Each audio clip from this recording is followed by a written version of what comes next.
দেখতে দেখতে তারপর একদিন হুট করেই মা অসুস্থ হয়ে পড়ল। অল্প বয়সী ভ্রমরেরা কেড়ে নিল সরিষা ফুলের ঘ্রাণ। মায়ের রোজকার রান্নাঘরে সকালে কুরুক্ষেত্রের মতো হাহাকার, দুপুরের তরকারিতে আলসেমিতে ভরা।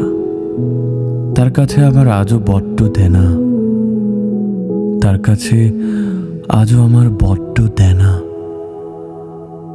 দু চারটে ফাইল নিয়ে হসপিটালে দৌড়াদৌড়ি, কয়টি নির্ঘুম রাত, কিংবা 3 বেলায় নিরামিষ ভোজে তা মিটবে না ও আমি জানি। খুব একটা যে সমঝোতা করতে পেরেছি তাও কিন্তু না। বাবা আমার জীবন থেকে এ পর্যন্ত পেলে পুষে সরবরাহের নামে ওয়ান কাইন্ড অফ পয়সা নষ্ট করে গেছে। আর্জেন্ট ডাকে কখনো ঠিকঠাক সাড়া ফেলতে পারেনি। মায়ের কপালে চুমু খেয়ে বলে উঠতে পারেনি, একটি সুস্থ সবল নীল তিমির আয়ু তোমার হোক।